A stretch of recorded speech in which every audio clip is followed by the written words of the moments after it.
નમસ્કાર, weather analysis સાથે હું છું પાયલ અને ગુજરાતના અનેક વિસ્તારોમાં અત્યારે ભયંકર ગરમી પડી રહી છે.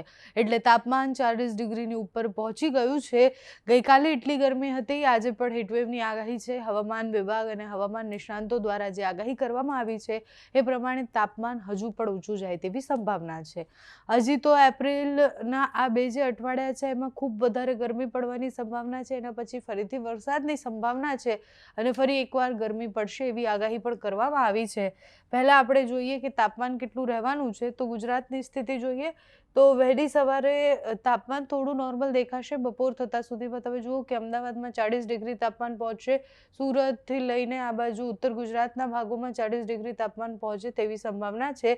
બાકીના અનેક વિસ્તારો એવા છે કે જ્યાં ખૂબ વધારે ગરમી પડવાની છે. એટલે ઘણા બધા વિસ્તારોમાં 40 ડિગ્રીની ઉપર તાપમાન પહોંચશે. તમને અતિશય ગરમી અને એ પણ આગ દઝવતી જે ગરમી કહેવાય એવી ગરમી પડવાની સંભાવના છે. ગુજરાતમાં અત્યારે ભયંકર ગરમીનું કારણ એક એ પણ છે કે અલગ અલગ વેસ્ટર્ન ડિસ્ટર્બન્સની સિસ્ટમો પસાર થઈ, વરસાદ આવ્યો, વરસાદ અને એના પછી અતિશય ગરમી પડી રહી છે. વાતાવરણમાં સતત પલટો આવી રહ્યો છે. અત્યાર સુધી ઉનાળાની જે ગરમી પડવાની હતી એવી ગરમી પડી નહીં અને એક હીટવેવનો રાઉન્ડ આવ્યો, પણ હવે ફરીથી હીટવેવના 1-2 રાઉન્ડ આવે તેવી સંભાવના છે.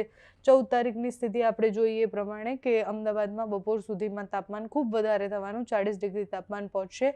કચ્છમાં પણ એટલી ગરમી પડશે. દરિયાકાંઠાના વિસ્તારો પણ જે નોર્મલ ટેમ્પરેચર હોય એના કરતાં વધારે ગરમ રહેવાની સંભાવના છે. 15 તારીખે વહેલી સવારે 29-30 ડિગ્રીની આસપાસનું તાપમાન રહેશે.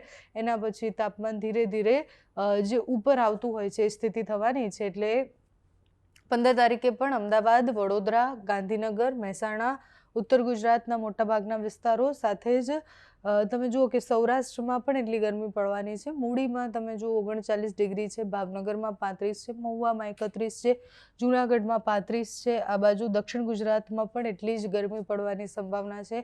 કચ્છમાં પણ ધોળાવીરામાં 39 ડિગ્રી તાપમાન પહોંચવાનું છે. એટલે 40 ડિગ્રીની આસપાસ તાપમાન રહેવાનું છે. અમદાવાદમાં સૌથી વધારે ગરમી પડી રહી હોય એવી સંભાવના છે અને એવું વિંડીથી દેખાઈ પણ રહ્યું છે. હવામાન વિભાગની આગાહી પ્રમાણે હજુ તો એકાદ અઠવાડિયું આ જ સ્થિતિ રહેવાની છે. એના પછી સ્થિતિમાં કંઈ બદલાવ આવે, થોડી ઠંડક આવે, વેસ્ટર્ન ડિસ્ટર્બન્સ પસાર થાય, એના પછી પવનો ફૂંકાય અને એના પછી થોડું વાતાવરણ બદલાય એવી સંભાવના છે. બાકી તમે જુઓ કે આગામી 2-3 દિવસ સુધી સ્થિતિ આની આ જ રહેવાની છે. 40 ડિગ્રીની આસપાસ તાપમાન રહેવાનું છે. અમુક જિલ્લાઓમાં 40 ડિગ્રીની ઉપર પણ તાપમાન જઈ શકે છે.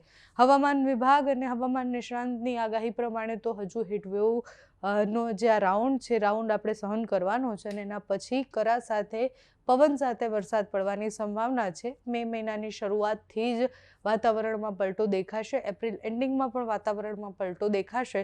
ત્યાં સુધી તો ગરમી આપણને દજાડવાની છે. ગુજરાતના અનેક વિસ્તારોમાં હીટવેવની આગાહી હવામાન વિભાગ દ્વારા કરવામાં આવી છે. હવામાન વિભાગે કયા કયા જિલ્લાઓને સાવધાન રહેવા માટે કહ્યું છે તે સાંભળો. और यह साइक्लोनिक सर्कुलेशन दक्षिण पूर्व पाकिस्तान और सटे हुए राजस्थान के ऊपर 1.5 किलोमीटर ऊपर तक विस्तृत है.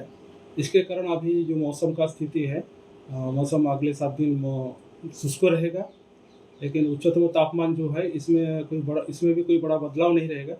लेकिन कुछ ही स्थानों में, इक्का दुक्का स्थानों में, गुजरात रीजन और हमारा सौराष्ट्र कुछ रीजन में तापमान, अधिकतम जो तापमान है 40 डिग्री सेंटीग्रेड या उससे ज़्यादा होने का संभावना रहेगा.